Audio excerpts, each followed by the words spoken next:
everyone, and welcome back to another episode of That One Video Galaxy podcast. I'm Jirard.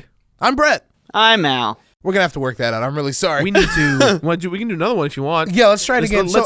What's canon now? What's the thing? Am I gonna be second, or am I gonna be it's up third? to you guys. You can pick. I like that you're second because it's like very like unlinear, and I like that. All right. Okay. So let's try again. So I'll go first. We're keeping this. this is all gonna go. Yeah. No, this is staying. We're keeping all this. All right. Here we go. Second takes that we're keeping. Hey everyone, welcome to the That One Video Galaxy podcast. My name's Jirard. I'm Brett. And I'm Al. Let's try one more time. Yeah. Okay. We were feeling it, getting that vibe. Let's do it live. Hi everybody. Do it live. Hi everybody. Hey everyone, welcome back to the That One Video Galaxy podcast for the third time in one episode. My name's Jirard. I'm Brett. And I'm Al. And we are here to talk about stuff. Tight. That was a great We didn't intro. stick the landing, but We got damn it. if we didn't flip in the air a few times. Oh, I felt like we were Mario when he like lands on a planet in Mario Galaxy. He goes like, Yeah. yeah. He's so proud of himself.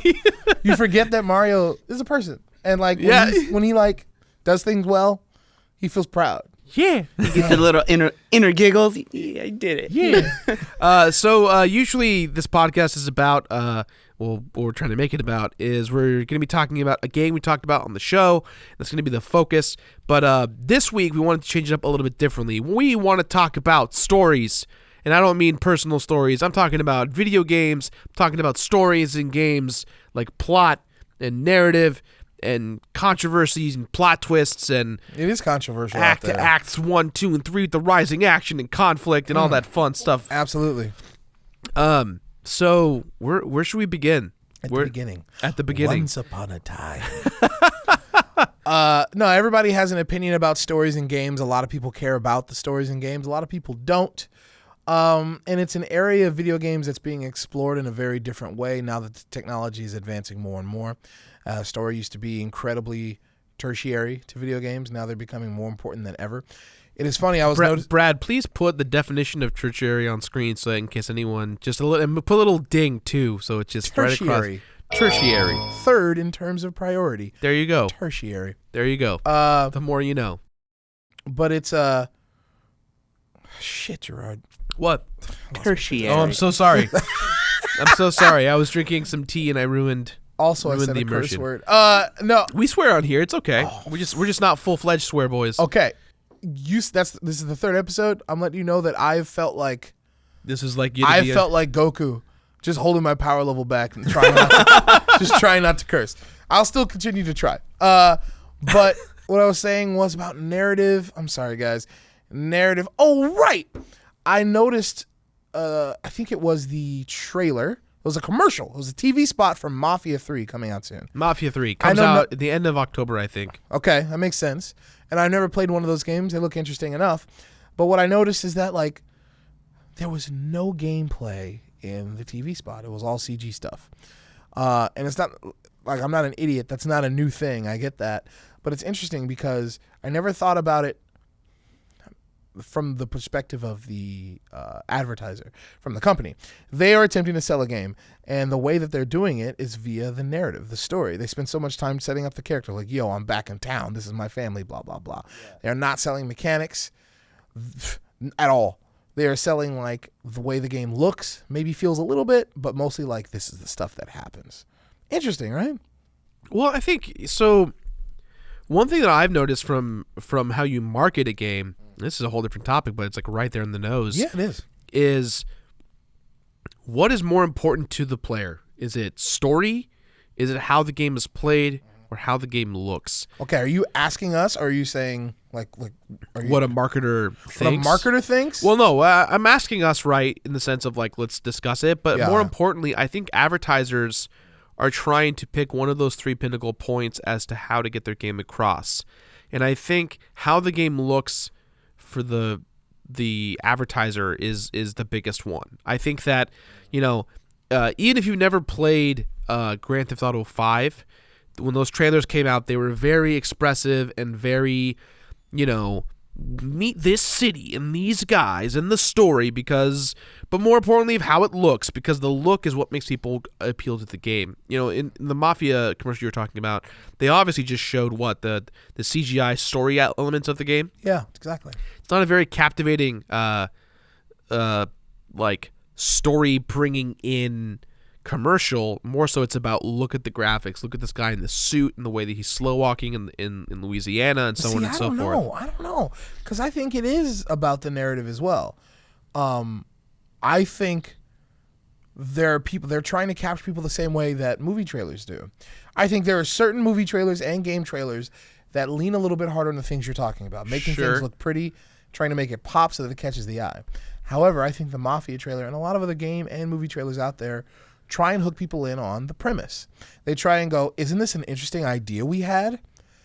And they're hoping that people go, yeah, I want to check that out.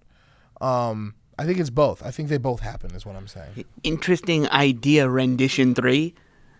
Mafia 3. I mean, come on. Yeah, exactly. Well, Al, you're the person to ask this because I feel like you don't necessarily watch a lot of TV, but you're kind of like the person they advertise to, because I feel like you don't really you don't go full in on like reading game news or like leading up trailers. You're kind of the guy that's like, oh shit, this movie just came out, I'm gonna go see it. So what imagine you just saw Mafia 3 or a video game trailer that is like cool. What is the appealing thing for you? What are you as a gamer super into the idea of? So there's a couple of different things that really get me into a game. And I'll say that the number one thing is, and this is going to sound kind of weird, is really like if I watch a trailer, did I feel anything about it? Did I have any emotion towards it? Like, I think, just to go way back, like the very first game, and I know it's going to sound weird, that like I was really like, I watched a commercial and I was like, I know nothing about you, but I want to play you, was the very first Gears of War commercial with, they used the Gary Jules Mad World song in it. All around me, and I was like, I want to go to war now. Yeah. I want to do it. Like, let's like put me in there. I want to fight that big thing. So it got like an emotion out of me. So immediately I was in. That obviously doesn't happen on every game. No, not every. So I would actually say if you don't show me what gameplay is like, I'm less likely to play it. Because if they don't show you gameplay, you are less likely to try it. Correct. And if they do show you gameplay, you are more likely to try it. Exactly. But that Gears of War trailer didn't show any gameplay, did it? I know, but it got, man, it... Hey, Mad World. Mad World did it. It had an emotional connection for you, given to what it was. Exactly. So if I were to watch, I have not seen the Mafia 3 trailer. Let me just preface into that. So if I were to watch the Mafia 3 trailer and I didn't see any gameplay and I didn't feel one way or another about it, I wouldn't care. I appreciate and enjoy a good story, but it's not like I play for like the fun I have during the game, not the story they're about to tell me. Understood, but you also made it very clear that what's even more important to you than seeing that gameplay is the advertisement making you feel something. Exactly. It's very interesting. Probably a topic for another time, but like I feel like that's how our generation, and maybe all generations for all I know, but like I feel like that's how we tend to make decisions. They're very impulse, instinct based. Like, this is how it made me feel, therefore I'm going to act on it. Nothing wrong with that, but I think it's very interesting. You know? Go ahead. Go ahead. No, I was just gonna say it is. It's a different way of like. I mean, you wouldn't think that games are like, I wanted to cry, so I played this game, or you know, you're not like, I play this game because it makes me cry. Notebook, the game. That's the title. Notebook, the game. Oh, the Notebook, the game. Notebook, the game. Yeah, it's like they should just call it Ryan Gosling Simulator. It's like Assassin's Creed, where you're like, you kind of play in the past, you kind of play like in the present and stuff. That'd be tight. That'd be really tight. And like the like you have a meter, you have a memory meter, and like, oh god, if her memory meter dips down below a thing, it's game over. You know? Oh god, you have to help her remember. It's like the inverseness of Internal Darkness. Oh, Eternal Darkness. That game is so tight. I've been wanting to play the game for a long time on the show. I can't find a copy of it because it's so expensive or so I used rare. to own it, man. I wish I could have helped you out. Michael Barrett has a copy, and he let me borrow it, but I never got around to playing it, and so it just sat in my collection. That he took it back. Good. He should. That's how I kept most of my games because kids forgot to ask for them back. I think I even have games from Al that I borrowed when I was a kid and I had never gave back. So That's I'm why sorry, Al is here. He only agreed to this job so he can get his He games can one back. day get his games back. I'm in it for the long game. I see. He can one day just get the games back. Just one day. So let's talk more about narrative. I Yeah. think oh my God, my film degree is degrading as I'm trying to think about the terms that I used to use. Justify the money that your parents spent. Let's go. Yeah, right. There was in college I took a course that was all about narrative. Mm-hmm. And God, I have to look it up. I'm sorry to be that guy on his phone during a podcast. What are you looking up? What are you doing? 'Cause I want to talk about this book that I used to read it a lot. A book? Was it a textbook? Yeah, it was not a textbook. It was The Complete Calvin and Hobbes. That's what it was. that was the one. Yeah. That was exactly the one. No, so it's a film term.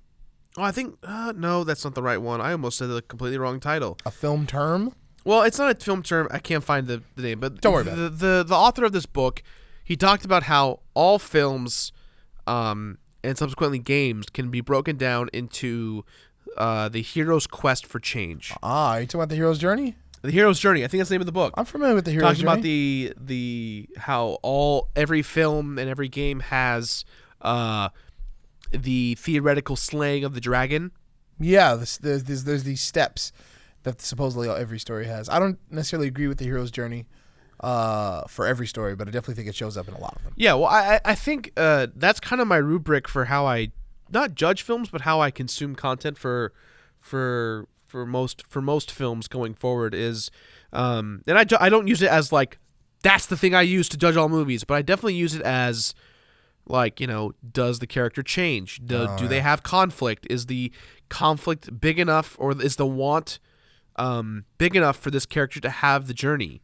And that's definitely how I go forward judging my narrative consumption of film and games. Well, you're already thinking about it 8 times more than most people do. I know, which is why I'm probably the worst person ever to be starting a YouTube show about reviewing games for a living, because, man, I just consume things very differently than everyone else does. And I try to dumb it down because obviously you can't have like a theoretical slaying of a dragon with Mario trying to save the princess, right? But like, doesn't he literally slay the dragon every time? It's true. It's true. Well, and that's the point of this book, or to teach you the structure of film and games is every character has a want. Mm-hmm. Every character has a goal. Mm-hmm. They have good character at least. Yes, they have a conflict, something that's preventing them from getting their goal, which is huge. Herein I'd start disagreeing, but continue. Well, conflict doesn't necessarily need to come from someone else, but it can come internally. Sure, but I still disagree. You don't think that conflict's important? I do, but I don't think it's necessary to tell a compelling story, because you could have a story like, look, my thing, instead of conflict, which a lot of people think about, I tend to think about stories as you have your main character, you have what they want. Sure. It's normal for them. They've wanted it, forever. Yeah. Now we're ready to introduce our inciting incident, the thing that's never happened before. Sure. That inciting incident, it's the inciting incident, not because it's a big conflict, because it either does one of two things. Number one, it does what you said, which pushes them much, much further away from their goal. Or, in my opinion, it can do the opposite. It can push them much, much further, much, much closer to their goal, rather. Right. For example, if you could have a story about like a guy who's like a homeless person and who finds a winning lottery ticket. Sure. Like, we have kicked off our story for sure, but it's not necessarily a conflict. You know what I mean? That's where I start disagreeing. You know what I mean? Well, right, but I think okay. So let's take this example, right? Of the man find the lottery ticket. Yeah. He finds lottery ticket. Yeah. And he gets $1 million, and that's the movie. No. Good movie. Because well, like, Yeah. for instance, if the man is suffering from a drug problem, Yeah. the conflict in it is his money management skills of I'm successful, I've got all this money, and now you have a downward spiral of a character who is struggling with his drug abuse. That's a conflict in a way. Possibly. Look, I'm not saying like, you don't need any conflict in your stories. Not necessarily. I think that the characters have to be put through hard situations. Absolutely. Based off of their desires. Yeah. So maybe we are talking about the same thing in different terms. I think we are. I think we're on the same page. Thank you for allowing me to waste your time. No. This is important. No, but see, clear communication is important with this kind of stuff. Indeed. Because when you get to plot and you're talking about stories, if the writer cannot convey what these things are and we interpret different ways, then it's like obviously it's not as clear as it could be. Sure. But we're not just talking about stories. Right, we're talking about Stories in games. stories in games. Interesting subject. Yeah, Do you have so- a favorite story in games, Al? A famous story. No, Your favorite. fa- Your favorite video game story. As I stare blankly.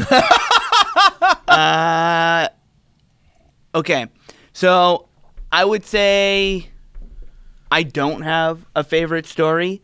I just feel like What there's about a favorite moment or a favorite thing that you're like that always will stay in your head about? Wow, that one moment in this game affected me some way. it's like Spoilers. spoilers. It's the most like it's everybody's. Oh, I know It- what you're going to say. All right, if you can guess it, then Yeah. I'm just gonna be like, all right. Yeah, Are we talking about Final Fantasy VII? Wow, isn't that a surprise? Yeah, it was. You know, I remember though because not only, and I'm hoping. I mean, you did Final Fantasy month, so Yeah, we so did 2 months of it almost. that almost literally broke my back. I don't know if you know that. What? I'll never forget that. You like flipped out of your chair? Okay. So the day that I got to that part in the game, Sephiroth does the dirty deed. I was like, that's messed up. I was so sad, and I ran outside for fresh air. I mean, I was just a little guy. I was like, how do you kill a character in a game? This is before like GameFAQs or Google yeah. or you had web TV. I was invested in this character. I was like, I am leveling her up. She is a part of my team. And they just took her away from me. And I was so distraught, I slipped. And so Sephiroth almost took me out. Did you really get hurt that bad? I got hurt really bad. What did you slip down? So the sprinklers were on, and I was running down a flight of stairs. And I was just like, Oh, my God. well, dude. shit. That was almost the end of Galetti. And the end of Galetti. End I- of days of Galetti. So whenever I argue the Dice. fact that like Sephiroth is truly like the worst of the worst, I know that Jirard. I know you say Kefka. Kefka is the Kefka. worst. He's the goddamn Joker of the video game universe. Sephiroth almost literally killed me. Right. Yeah. Wow. You almost got killed by a video game character. Wow. Yeah, no wonder that moment sticks with you. Hold it tight. But that's important, though. You just said it sticks with you. That moment sticks with you. A big reason as to why people associate stories narratively that stick with them is those moments of what they experienced at the time. You know, I used to do a show called Why We Love Gaming, Story Through Games, and it was a one one person story podcast about a certain topic, like a certain story that associated to a game, right? So, you know, I talked about how in TMNT 4, you know, I got knocked out as a kid, and I had a concussion, and you know, my dad yelled at me and told me to wake up, and I woke up. You know, that was like what I associate to TMNT 4. It was a very generic run through of it, but You guys got to stop getting hurt when playing video games. well, the story wasn't video games. It was I was walking down the stairs and they were restructuring the house, and a cable went underneath my foot and caught me, and I fell down the stairs. Okay. And all I wanted to do was at the time I was obsessed with TMNT. I loved the Turtles, and my dad and there was no phones back in the day, so my mom's yelling and screaming at me to wake up and take me to the hospital. And my dad is on a business trip, and he calls the house and no one's picking up. So he calls the hospital, and there I am in the hospital. My dad forces the doctor to talk to my mom. My mom and dad talk about it, and my dad says, "Bullshit, Jirard is faking it. Give him the phone." The guy, my mom hands the phone to me over the, you know, while I'm passed out in this coma-like state. And my dad says, you know, "Jirard, wake up." And I don't do anything. And he goes, "Jirard, I found the biggest Ninja Turtle in all of the United States." And I jumped out of the coma and I said, "When are you coming home?" And so when he came home, he bought me this big, massive TMNT doll, but he also bought me Turtles in Time 4. And so I got that with it, and like that's a memory I associate to How with it. big was this turtle? It was probably like, I don't know, like Show me. yay big. It was big. I'm 4 years old. Which It's one huge. was he? Leo. He's my favorite. Leo's your favorite? Yeah, I'm Al, Leo. who's the best turtle? Gotta go with Donatello. Are you Raph? Okay, look. Oh boy, here we go. My favorite turtle, like, you know, we're talking about it narratively, like the one who has like the best character and the most growth is definitely Raphael. Yeah, Very close second for me is Donatello. yeah. I like me some Donatello. Anyway, so, Sorry to interrupt. no, well, I'm sorry the side tangent, but the point of that is that that's a moment in my life where I am tied to TMNT 4. Gotcha. And something like Final Fantasy 7 or inciting incidents like that in the game tie people to these memories of why they're so important. So Indeed. It I've ends got up strong memories of Resident Evil, the original. right. So you kind of end up having your own personal interpretation of said game or said plot or said narrative. Sure. And that's saying a lot because you're kind of tied to what you think the story is versus what everyone else thinks. Everyone says the story of Final Fantasy 7 is convoluted and it sucks, but I did a lot of research in that series with Alex, and we crafted it to be the best that we could. And the way I interpret it, obviously, is way different than some people do. And so, you have to kind of share what you bring to the table to what the narrative gives you. It's important to try and attempt to be. That was redundant. It's important to try to be unbiased as possible. Right. There are certain things that I acquiesce about, like I refuse to talk about, like let's say Ninja Turtles. Like I can't. I love the Ninja Turtles as well. I understand the first Ninja Turtles movie, the one from 1990. I think it's a good movie. I love it. Is it a great movie? No, I don't think so. But I know that I can't be unbiased about that movie because I love it too much, regardless of its quality. Yeah. So I can't it's pointless arguing with somebody about that movie because I'm too biased. Yeah, and it for me, like going back to what I was kind of saying, it's actually difficult for me to really feel like there's those couple that really get you that you do feel biased about, but like in terms of games, like I purely judge a game on gameplay. Like I great example is I've been playing World of Warcraft for a long time. Yeah. And it doesn't have a bad story. It's got a pretty good story. I saw the movie and all that, but I'm the guy who's just like, I just want to play. Yep. I don't care who's happening, what's happening. I just really enjoy the game. I just want to play. Agreed. That's how I feel about it too. And stories are one of the most important things in my life. And yet I don't care about stories in video games because I'm sorry to report that in my opinion, most stories in games are terrible. Really? In my opinion, yes. But that's just me. I get that most people like stories or feel indifferent about them in the games. For me, I look at the stories in games and I go, this is awful. This is not for me. Well, I think you get to a point where how much narratively can one writer be influenced based on what they consume every day, based on what their inspirations are. Okay. So, for instance, we can use the Tales series as an example. I only have played Tales of Symphonia. Right. But as someone who is new to the series and new to the game and new to the overall franchise, it's a lot to chew. Yeah. And on the outside, I have no interest in fundamentally exploring the stories of the game aside from what it gives me. Mm-hmm. Whereas something like God of War, the stakes are much more relatable to me, not for the sake of like, well, I want to become a god or I want to avenge my family, but maybe you do a little. Well, personal demons is really what, to me, God of War is about. So you're saying God of War is more relatable than Tales of Symphonia? Yeah, because fair enough. Because of the because of the fundamentals of storytelling. You have a character who feels betrayed, feels taken advantage of, and did something against his own will or unbeknownstly, and he now is set on this path of destruction to seek truth. I think what you're saying is that the God of War premise is simpler than the Tales of Symphonia premise. At the core of it, you're right. Like it is. Right. But you can still have a complicated premise and still tell a very good story, a la Inception. Sure. Inception story is pretty damn good. Yeah. Its premise is not the simplest, but I wouldn't call it simple either. It's like nice and high. It's a high concept story. Yeah. You know? That being said, it's just that like there's okay. Games is a very new medium. Video games still relatively compared to all other shit. Mm-hmm. Right now, I feel like games are attempting to tell their stories in a way that is emulating film. Sure. Fair enough. Do you not like that? No. Because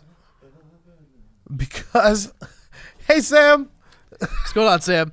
We're recording a podcast, but it's okay. Hi guys. Hello. There's a room for that upstairs. It's true, but we also don't have the construction done yet, so we don't want to bother you. But then you just hear me singing as I get water from this water. It's Indeed. true, but at least you're not pissed off that three dudes are talking about shit in the room next door, so you can enjoy your streams. I mean, Later, man. Later, dude. okay guys. Love you, man. I believe I was saying that right now games are emulating movies and films in the way that they tell their stories. And I don't like that because I feel like there's so much more potential ways that games can tell their stories in ways that are unique to their medium. There's things that comic books do that only comic books can do. TVs, blah, blah, blah. There's, and, you know, I'm not saying any other medium is perfect, but I feel like games are trying to ape films so hard that I get annoyed. There's this beautiful thing that video games can do that most other mediums can't do, at least the ones that we named, which is interactivity. Yeah. Sorry, And, yeah. And a lot of the times when these modern games attempt to further their narrative, they'll get rid of that interactivity for extended periods of time. They will yank the controller out of your hand in order to convey a story, which goes to the other part B of why I don't like stories in games. They're just poorly constructed in the first place. So not only are these stories poorly constructed, they're also presented in a way that are completely neglecting what's cool about video games.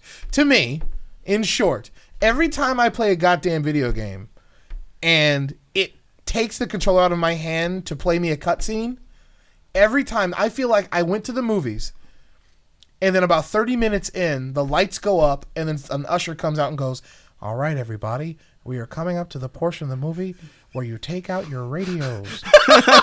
Everybody, that's what I feel like. Yeah, yeah. Everybody take out your radios. And then you take out your radio and you listen to a radio play version of the next 5 minutes of the movie. And then they go, "Thank you." And then the lights go back down and the movie continues. Sure. You know what I mean? Like, I know that's a very oversimplified version of things. And I understand that cutscenes aren't all bad. I understand that they have their purpose. But I feel like it's a crutch. There are so many other cool ways to convey story while still maintaining that beautiful link between game and player. To keep them invested, to keep them immersed, and to keep them playing. But they just don't do that now. Not Yeah. many, at least. Yeah. You know, when it comes to like uniqueness of stories too, do you remember Mr. Robertson in high school, the science teacher? The Australian dude who The was Australian like always, dude.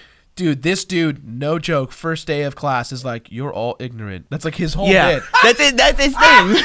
Yeah, but he does it. He did it in a way where it's like he's like, "You just don't know what the definition of ignorant means," and so he explains it. But like the first thing out of his mouth is just like, "You're all ignorant," and all of us were like, That's the hook. That's the cold open. "Oh, yeah." Let Yeah, me make sure tell you you. pay attention. All right, he in this class he gave like this is the first day you are ignorant speech, you are ignorant like setup, and it kind of made me rethink like how a lot of stories are told, movies, games, everything. This is what he said. Yeah. He said, "Everybody take out a piece of paper, and I want you to draw an alien." Should people do this at home? I mean, it would be really interesting. Do this at home. I mean, Do This is. I mean, look, I got a bunch of tweets of people's pies. So Okay. Did you really? I did. So for this episode, whether you're able to draw or not, draw your own interpretation of what you think an alien looks like. Exactly. That's what he would say. He would say, "Look, I want you to draw an alien just like nothing you would that has ever been in a movie. Make it completely unique. I want you Make to it your own, Make yeah. it your own, but do not have a single aspect of it that has been previously done." And So he's asking you to be completely unique. exactly. Yeah. But here's the thing is that no matter how hard anybody tried, Right. there would be, even if they did amazing, at least one part that would come from something they've seen Yeah, before. recognizable, yeah. Yeah. Yeah. And in that, you can even see that in games. It's like, no matter how unique it is, you go, well, that's kind of like, and that's really like, and that's, so that's why story. You see, he ruined game stories for me because from that moment on, Confirmed chemistry teacher from Australia ruined stories for Al. you know, I was from that point on, I would start a game and I'd be like, I've seen this story before. Right. It's not unique. All right, the characters are different. Everybody looks different, but everything is really the same. And from that point forward, I was just like, all right, I just got to enjoy the game for the game. There's that theory that a lot of people believe that every story has already been told, and it's just being reinterpreted in different ways. I think there's only, like they say, there's only 7 stories, 7 types of stories, maybe 12. I don't know. Yeah. But yeah, some people believe that. I personally don't. But yeah, and I'm sorry if it ruined it for you. I'm sorry if you're like, oh, I've seen this story before. I want a unique alien from you then. Okay. Give me a unique I probably alien. won't be able to give you one. But I guarantee this. This is the point. I may not be able to give you a unique alien, but I bet I could draw one that would make you feel something, and I bet I could give him a backstory that would make you delighted. Yo, I'm calling you out on that. Next podcast, you have to start out with that drawing. All Tell right, Yep. us. all right, that's a promise. All right, I will. Done. I need to see it. Done. I need to see I it. will. I will. Next podcast. I want an emotionally Yeah. invoking alien. I will try and make you guys feel something, and I will try Whether and it's- draw it so that it looks different than what you're Great, great. And you already set up. He's gonna have one hell of a backstory. yeah. Yeah. I'll set it up for you. I will read it out loud next podcast. Sure. Done. Thank you. So I told you how I felt about stories in games. I think most of them are really bad. There's some that I like, but they're very rare. And I think they need to go. I think they need to start experimenting and doing things that only games can do. What about you guys? What do you think about stories in games? Well, before we do that, Yeah. what is your number one favorite story in game Oh, okay. and your least favorite story? Least favorite story? Jeez, I can't answer that. That's too hard. One that it makes you angry. Okay. How about this? The one that makes you feel an emotion that's not positive. Oh my God. Like everything. Everything. Right, but like one that you're just like, ugh. It's just like every time you think about it, you get upset. Sonic Boom. Sonic Boom. You know. Sonic Boom was Narratively, actually okay. Yeah, it's fine narratively. It was it's dumb, okay. you It's know? dumb. It was a kids game, kids movie. Okay, things that make me angry when I play video games are when they attempt to be interesting and controversial. They think they're being clever, Sure. but I'm like, I'm 3 steps ahead of you, and I want to punch you in the back of the head. Like, that, so what's a game that was like, isn't this clever? Isn't this? I think maybe like certain RPGs. RPGs really piss me the hell off sometimes when they do that kind of stuff. Okay. I love RPG gameplay sometimes, but when they go 20-minute, I know what it is. People are gonna hate me for this one. Oh boy. Disclaimers everywhere. Like I love the gameplay in them. okay. When the games let me play them, they're tight. Sure. But Jesus Christ, Metal Gear Solids, like almost all of them, those games will pontificate. They won't shut the hell up. Those games will be like 20-minute cutscene, and I'm like, I don't care. I stopped caring. It's technobabble. No one grows. It's awful. It's cryptic. It's convoluted. I'd for no argue that reason. maybe one of them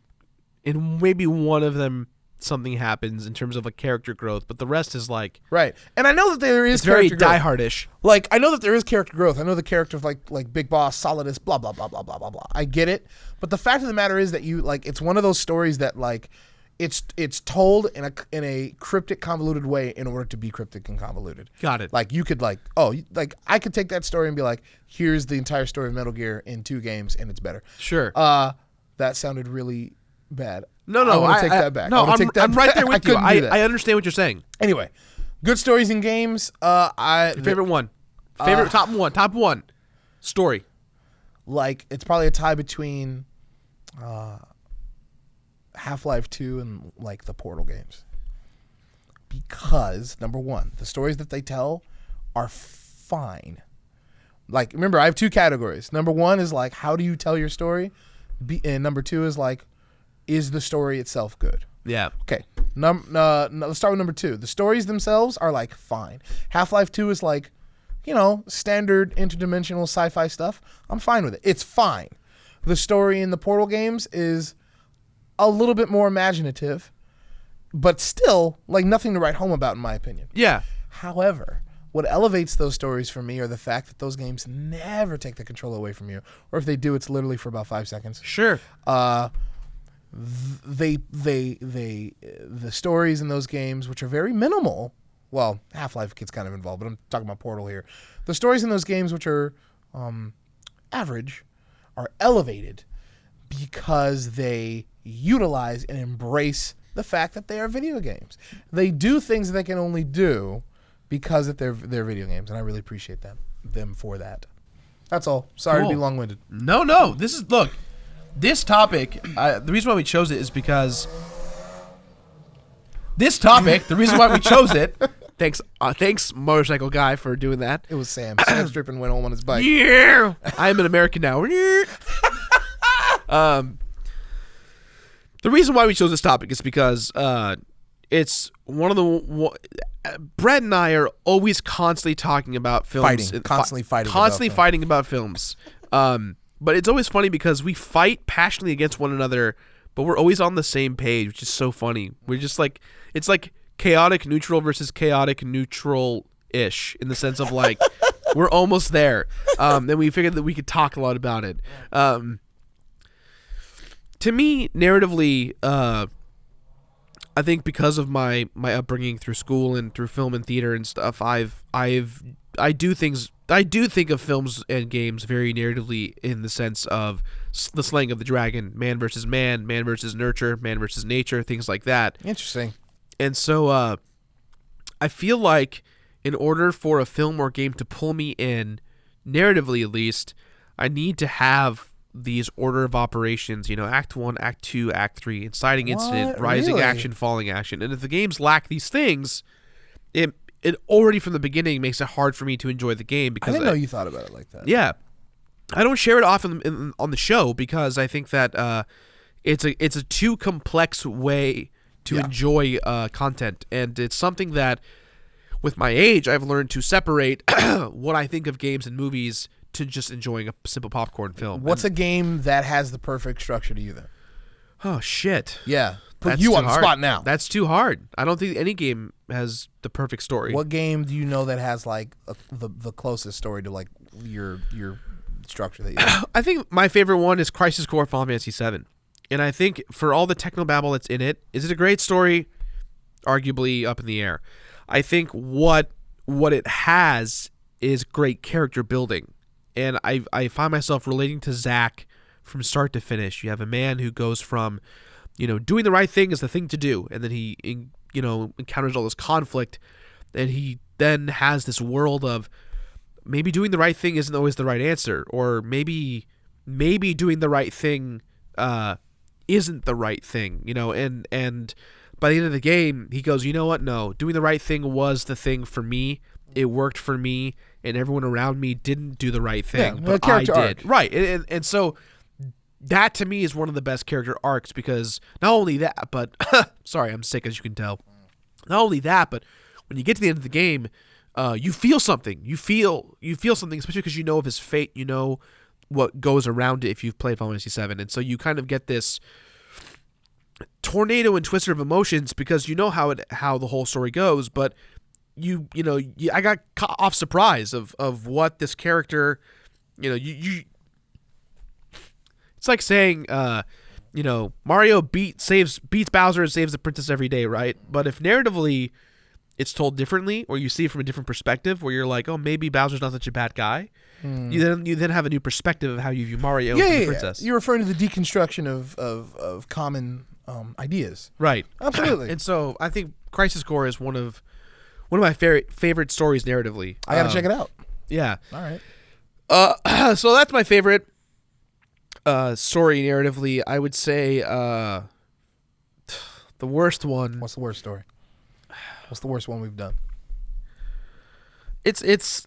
I mean, I feel it's bad because there's so much shovelware we've been through with like Cheetos and Sneak King and Pepsi Man. So it's like hard to say like. Yeah. Narratively, those have been, some of the best or the worst. Sure. Sorry, gross. It is gross. Jirard's dying, you guys. I am. I am. This new channel already put me down. Later, man. I think the ones that make me feel upset is the Call of Duty franchise. What? I think I get really upset by those. Why? I don't know. There's something about I need tissues. Yeah, the Call of Duty franchise. I don't like the stories. And I maybe it's because of the gameplay. Maybe it's because of certain elements of the gameplay where I don't physically feel attached to the character. Dishonored does it right. Dishonored has this moment of like you're playing as Corvo and you have to like do things. And Borderlands does it right too, where you pick one of a few characters and the plot unfolds based on your actions, what you do. Whereas with Call of Duty, I feel there's a bit of a disconnect from the main character that we are. And even Halo does it better. Halo, you're Master Chief, and you do things. So what's the difference? What is Call of Duty doing differently? I don't know. Because I'm going to be honest. I was really surprised when you said Call of Duty, because I've only played one of those in my life. I think it was Modern Warfare 2. I think Black Ops is the only one where I'm like, oh, narratively this is cool. But like the rest of them have been very hit and miss with me. But you don't know why. I don't know. I feel like it's because the character that we're playing doesn't really contribute that much to the plot other than the physical actions of what's happening around. Well, there was a couple. But don't all Call of Duties like you control multiple people across the campaign? Kind of. Well, in the newer ones, it's like you are a hero on a team or a squad usually, right? I mean, Al, you QA'd Black Ops 2? Yeah. Yeah. I mean, I've always, once again, just purely from a gameplay standpoint, I've actually thought the single player was pretty good. In terms of narrative or in terms of the whole experience of playing through the single player? Just game. I mean, here's the thing: is like, I don't care about story. It's like, I know that sounds so crazy. Are you saying you don't care about story at all, or just in games? So, just in games, I go to a movie to watch a story. Okay. You play games to play. Gotcha. I play games to play. Yeah, I'm the same way. I'll be like, oh, okay, the story's not bad, but I didn't play it because of the story, right? And all of that. So when I look at the Black Ops and the Call of Duty stuff, in terms of the gameplay, I think it's not bad. In terms of the story, I don't think it's bad either. I just think it's maybe a little too confusing. Like, after the first couple, they realized that it was like, it's an online game. People go crazy for that. So the story, while they do put the time and effort into it, they're more of like, just make it okay. Make it maybe a little better than okay. It is a AAA title. And then everyone get on deck. We got some multiplayer to take care of. Sure. So, It just interests me that you two are someone who doesn't care about the story in the games that much. Because, like, I would. It's just that I gave up caring. You know what I mean? I did! Well, I mean, look, I like the gameplay Kingdom Hearts. Boy, here we go. I will never touch that story's narrative. Nope. I will never. That is a great example of a shitty story. I just cannot. It's a great example. Chris is judging me. Look, the first one is a fine game. The second one is an alright game as well. The issue is that you have too much going on in between. And I think it's because Square was so passionate about building out the outerverse of what the franchise could do, because originally it was only going to be a one and done situation, but I think that they pushed the limit because they saw how people communicated with the game, and it's too fucking cryptic. It's cryptic. And Kingdom Hearts fans, you guys know that I got your backs till the day I die, but you know that it is pretty hard for someone who's never really narratively consumed a game. I was on a panel a few days ago at a convention. And someone said, if you had one game for the rest of your life, and it was Final Fantasy VII Remake or Kingdom Hearts 3, what would it be and why? And I said Final Fantasy VII Remake. And the reason I gave was because narratively, I do not need to play any other Final Fantasy to understand what's going on in the game. Fair enough. Versus Kingdom Hearts, which requires you to have played Kingdom Hearts 1, 2, and all of the other stuff. Fair enough. I think, again, the whole point is there are a lot of great moments where games do really good narratively, and games do really bad narratively. And I think there's just so much to. You know what it is? It's not building a story. It's building a franchise. Ooh. And that to me is an issue. You need to build a story before you build a franchise. And you shouldn't think about building a franchise until you've made a good story. Ouch. Do you disagree? No, not at all. Pretty on point. Kingdom Hearts. I used to love those games too, man. Well, I don't even mean Kingdom Hearts. I just mean more so like, even like the Marvel stuff. Like we talked about this tons of times. Oh boy, yeah, we can't get into that. We're not going to get into that. But I will say, you need to have, it's this issue with tell a good story. Tell a good story. Tell a good story. Just do the checklist. The checklist is good, then it's good. Yep. Tell a good story, and then everything else is gravy. Yeah. And gravy. Sometimes it's harder than it seems. I guess so, yeah. Anyways, well, I think we reached a pretty good stopping point for the story for today's topic, and apparently I'm losing my voice. You're done. I'm done, dude. But What do you have? we have comments, you guys. Oh, show me your pie. People actually submitted comments to us. Hey! And so these comments are questions. It could be about anything. The first one is, what happened to your show, mate? Let's see here. Ooh. Oh, yeah, we got some more since we started this. Yay. Hooray! Yeah. Are they questions? They want their questions answered? Yeah, they're questions and more. So let's see. We'll start on the list. And more. Let's see here. Okay. Picking it up. Matthew asks, hey guys, if you could completely forget 3 games or a series of games, then sit down and re-experience them for the very first time, which would they be and why? I would forget the Metal Gear Solid series or all of Pokemon. Wow. That's interesting. So this is like forgetting a game series so you can re-ingest it for the first time. Tight. Okay, my answer is Resident Evil. I would love to go through that mansion for the first time again. Oh my god, that's a good one. And not know like where everything is. Because that shit is on lockdown in my mind. But to be like, what is this hallway? Why is the camera like dogs? What a moment that was. You know what I mean? What about you guys? What about you, Al? Go back to it. I'd like to relive Final Fantasy VII. Sure. Why? So you can fall down another set of stairs? Yes. Maybe he'll get the job done this time. Yeah, right? I probably would say, probably Mario. Just A specific Mario? Just Mario as a whole. I always love playing those games. They're so much fun. I never get upset. They always put me in a good mood. Yeah. You can sit me down and be like, here's Mario 1. I'm like, all right, let's go. Real solid gameplay. That's what's most important. Yeah. Thank you for your question, Matthew. Thank you, Matthew. Thank you. All right. Ooh, another one. Did we talk about this last time? Possibly. I don't remember. What is it? Peter Falk? Peter says... Peter Parker? Spider-Man? No. To everyone, what is your favorite film and why? Oh! Perfect with today's theme. Yes, thank you. Al? Okay, first of all, there's no one. Like I've got like a couple. But it depends on the genre. Okay. Give me one that's comedy and one non-comedy. All right. A comedy that's like comedy action. I got to go with Boondock Saints. Okay. Wow. Okay. And then... Well, you got to say why. Oh, because it's Boondock Saints. I mean, need I say more? It's very quotable and very like... It's a fun movie. It's a good time. There was a firefight. Yeah. It was... Oh! Great. The fact that Great. Willem Dafoe just sits there, just shooting empty in the street while all this chaos is going around, like weeping in the air is so funny. Catch you guys on the flip side. Okay. Non-comedy? Non-comedy, I got to go with Gangs of New York. I'm sensing a theme here with you. Gangs of New York. Yeah, I really like Why that Gangs one. of New York?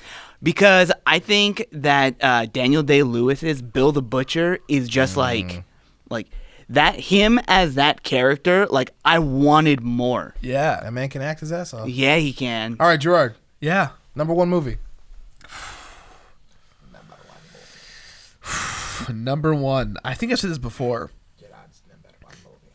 Number one movie. Back to the Future. Whoa! Back to the Future. Pulling it out. Okay, why? I could watch it over and over and over again. Yeah. I think narratively, it is the most. It's cheesy nowadays and it's like predictable nowadays. It's perfect. But it's perfect. I think it's just Pretty much perfect. Just the music and the acting, and it's so heavy, Doc. And Everything. Just It's so heavy, Doc. what do you mean? What does it mean that heavy? What does that mean, Marty? Something wrong with Earth's gravitational pull in 1985? I think it's perfect. It's got great conflict. It's got so many mini conflicts. It's got great moments. Normally, I wouldn't let you get away with a statement like that, but real talk, Back to the Future has everything. It has everything. It really does. There's and the Great movie. 30 years on, I'm still watching that. When Yeah. I have kids, I'm gonna be like, Watch this is movies. Let's go. Absolutely. Yes. Good call. Thank you for your question. Thank you. Oh man, we got so many. Jirard, This is you're an exciting. asshole. Why? Yeah, Brett, what about you? Oh, I'm so sorry. Fuck me. Go ahead. All right, special shout out to these 3 films because there's 3 of them and I can't pick, so I'm just gonna say these 3. They're Sure. not my favorite, but they're They're the right ones. below. Is the Blood and Ice Cream trilogy from Edgar Wright Yeah. are perfect films? Hell yeah. They are perfect films. Yeah. They're perfect. There's no fat on those films. He's talking about Shaun of the Dead, Hot Fuzz, World's End yeah. are perfect stories. You want to talk about plant and payoff? You want to talk about economy? You want to talk about reincorporation and clever, subtle writing that rewards people? Yeah. I could go on and on. Watch those damn films if you had. Hell yeah. But my favorite film of all time, I think, has to be Chris Nolan's The Prestige. Oh, boy. Once again, basically for all the same reasons. It's perfect. There's no fat on that film. Everything in that film from the beginning comes back in the end is important. Everything's on point. Go watch The Prestige, you guys. Hell yeah. Thank you. I love those. I love all those. Thank you. Let's see. This is from Andrew. And Andrew says, hello, That One Video Galaxy podcast. Hello. Hello. Hi. I really enjoyed the first podcast you guys did. You had me engaged, laughing, and interested in what you guys were talking about. Good. I'm excited to see where this podcast is going. Can't wait to see more. So my question is, what music are you guys into right now or overall interested in? And thank you for reading for this. Oh, that's a toughie. That's a toughie. My music that I listen to goes through very, very quick phases because I tend to listen to music while I'm writing the show. So depending on the vibe of the game that we're doing that week, I'll listen to a different playlist on Spotify, Pandora, YouTube. It doesn't matter. But the phase that I'm in right now, I listen to a lot of different types of music. At least I think I do. I don't know. Everybody says that I listen to a lot of different music. I'm eclectic, and you go really you look at their fucking iTunes playlist, and it's Top 40. all of this is just different variations of pop. You know what I mean? This is not eclectic, but whatever. The music that I'm into right now is, I'm just gonna be honest, I've been listening to a lot of number one jazz fusion, the stuff that if it sounds like a Japanese video game from the 90s to early aughts, I'm listening to it. Jazz fusion. The Marvel vs. Capcom 2 soundtrack, stuff that sounds like that. I love jazz fusion. I've been listening to this really cool trance hop stuff by this guy named A-Rap Music. I'm sure a lot of you guys know that guy. Yeah. A-Rap Music, that album Electronic Dream is tight. And lastly, I've been listening to a lot of old school hip hop, specifically, I don't even know what the name of this stuff is, but it's the stuff that was a bit more mature from back in the day, Far Side, Tribe Called Quest, stuff like that. Sure. That's what I've listened to. Anyway, that's it from me. Al, what about you? I would say I got a couple of different styles that I really like. I like, glitch hop, I think it's called. I just listen to music. You like glitch hop? Dude, I was born with 8-bit ears. I didn't know that you like that. That's the kind of stuff I listen to. Yeah, I really What's a band that you like? Exactly. And Oh, okay, great. I like the Fat Rat. I don't know. Would you I know Fat Rat. You know Fat Rat? It's Yeah. good stuff. And then I also really like electro swing, like Perov Stellar and stuff like that. I don't know if I'm pronouncing that right. Stellar. You're doing But fine. I really like that type of stuff. It's just stuff that you can kind of move to. I like playing games to it. When you don't care about story, you can listen to anything and still play. Sure. Yeah. That's something, dude. I never knew you liked that type of stuff. Yeah. All right, Jirard. Usually my favorite music involves around what I'm in the mood for, but I grew up liking ska music. That's right. I'm super into ska. Scott-tastrophe. Are you Yeah, still my into old ska? band. though? Not really, no. I've kind of So what do you gone listen past to it. today? Mostly just 8-bit remixes from all my friends because I'm friends with so many producers out in the world. I listen to a lot of Nate Wants the Battle. Listen to a lot of DJ Cutman, Smooth the Groove. Way to name drop Jirard. Yeah. Well, I'm inspired by my friends, so their creativity fuels me in a way. Understand. But my favorite band of all time, I think, is System of a Down and Foo Fighters. Those two I could listen to on repeat and just be fine. Best Foo Fighter song. Oh man, best Foo Fighters song? Your favorite one. Either Confession or Best of You is what it's called. Best of You, not Confession. Oh, you give me the best. All right, best Yeah. System of a Down song. Best System of a Down song? Holy crap. Dig deep. Dig deep. Probably. Come on. Tell them what they want to hear. Okay, it's gonna be really weird. Yeah. Radio Video. Oh, yeah. Which one is it? Hey mom, look at me rocking out. I'm on the radio. I don't know that one. Wow. It's so so dumb. It's That's okay. It's one of their like comedy songs where okay. they're just like they start singing halfway through about like Danny and Lisa and their radio show. And it's so funny, but it's just so. I'll play it for you afterward. It's really Great. funny. I'm looking It's forward one of to my it. favorites. All right. Thank you. Whoever asked that question. Who was Yeah, that? that was from. Oh crap! I lost it. It's okay. Thank you. Crap, I lost it. It's on screen. All right, more questions. Here we go. So, Soljink asks, "Hey guys, wanted to ask, have you ever had canceled an episode midway through production? This can be in the form of any of the channels you work on. Love you guys. Keep doing what you're doing." From Cody. Yes. The answer is yes. I'm trying to think which ones we would do. Which ones we would. One that we keep pushing off. Have you canceled the Completionist episode? I've canceled 2. And those two are? Which are they? The biggest one is Mischief Makers. I've been working on that one since almost 6 months into the show. It's really damn hard. Oh my god. To get Ezra inking, you have to be a robot. I still can't do it. Sucks. Wow. The other one is Metal Gear Solid 2. I've been trying to do that one for a long time, and I keep pushing it back and pushing it back Why? and pushing it back. Getting big boss ranking is so hard. I see. So It's just just- the ones that have like these completion criteria that are just Yeah. stupid hard. But other than that, everything we've aired has been aired as is. Gotcha. Yeah, usually once we start the editing process, like, well, it's going up. It happens. Usually. It's Yeah. happening. Right. It's happening. Good call. Let's Thank see. you for the question. If Miss Blitz asks or says, first off, I want to say thanks again. I'm super psyched about the new channel. Can't wait to listen to the podcast each and every week. Been a long time follower, and the idea of more content has me very excited. Ooh. I had 2 questions, and my kids had one as well. Oh, okay. Okay. Number 1, what do you consider the most difficult or the most stressful aspect about maintaining a highly successful gaming channel? And number 2, what type of advice would you give someone wanting to start a channel in the ever-changing YouTube climate? Right. And then his kids and Nathan ask, they want to know what our favorite games are. So let's start with the favorite games.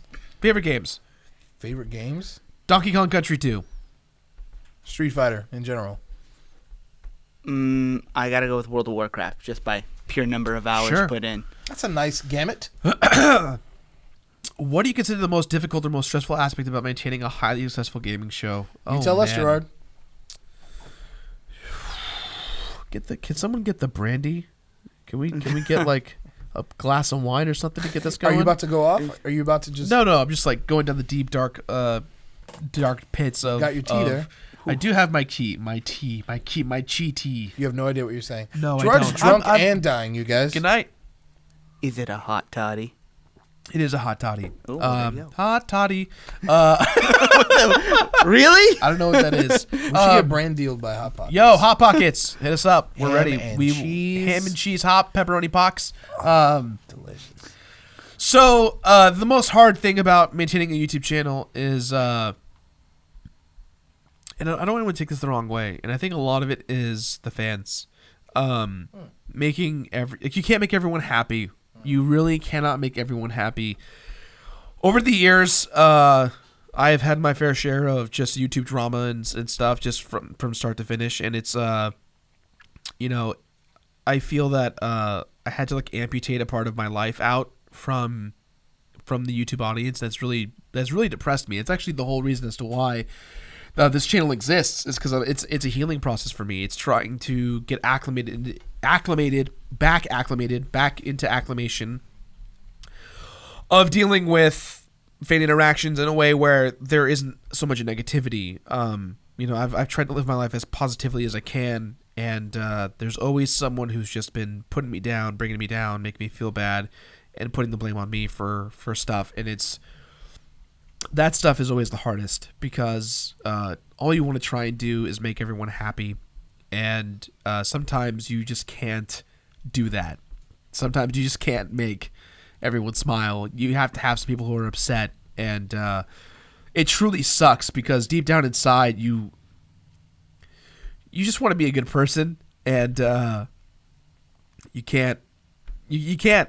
Sometimes you just can't be a good person, and that sounds so vague and so weird, but you know, there are limitations to how far one person can bend, and sometimes I'm always in that zone of bending too much or not enough, and you know, I think I'm tanging a little bit, but yeah, I think keeping everyone happy is the hardest part of the job.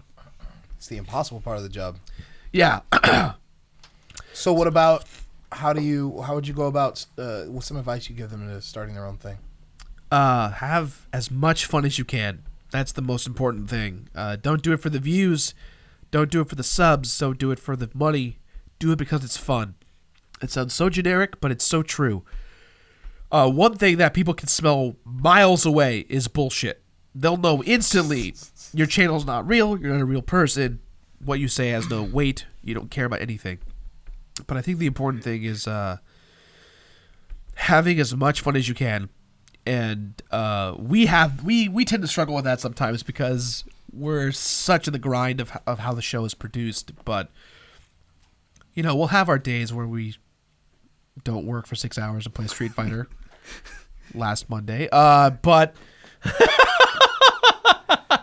Brett takes very much pride in that. It's not my fault. It's not my true. fault. It's true. It's not I'll your take fault. full responsibility.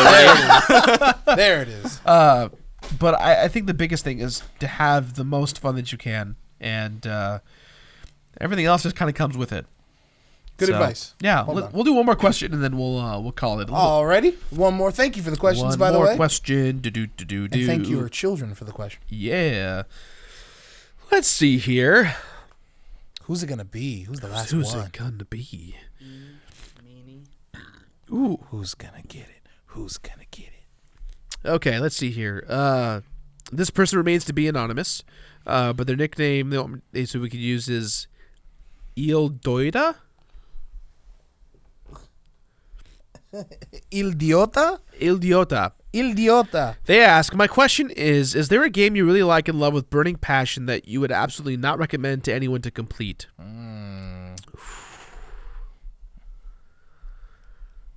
Man, that's so hard. Final Fantasy VII? Yeah. Completing that game is not fun, but I love it. Right. Because it's everything to me, but that's just me. That is like, basically that question is, what's a game that you would give a finish it rating to? You know? Right. Yeah. What about you guys? I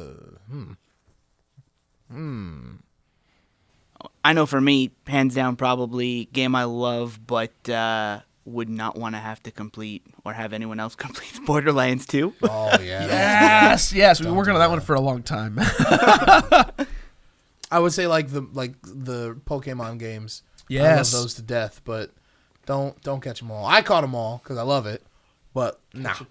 Gotta catch them all every 18 months. I know. I love that cycle. They man. keep getting away.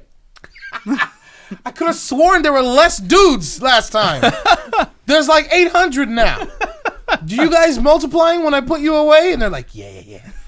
Here, hold on. Here's some keychains, some ice cream cones, and those are Pokemon now. I don't mind those guys. But yeah, don't complete Pokemon. You'll pull your hair out. Yeah. That was fun. Guys, thank you for your time today. We hope you had fun. I'm sorry I'm so sick. I'm sorry that like my health just deteriorated throughout the podcast today. Be less sick for the next podcast when I bring my picture of my alien. Yeah, well, we're ready for it. Yeah. Al's going to judge the shit out of you. I will. I will. He will. Let me tell you something. I was set up with, like, I have set you up to fail, and I want you to be like, shit, I just handled that. That's Yeah. what I'm I'm. gonna That's what, handle that's it. what I'm Handle- looking It's for. Handle pretty easy. your business. That was fun. Final words, guys. Brett, Eat your vegetables. They're good. Al, final word. Keep on playing. Keep on playing. My final word is sleep. Your final world? Final word is sleep. He's saying Final goodbye to Jirard, world. everybody. Sleep. Get a lot of sleep. That's my thing. If you have questions, comments at thatonevideogamer.com. Again, that's comments, COMETS new youtube.com. You realize now that this bit can't work because you're sick. Comments. Because every time you say comments. COMETS.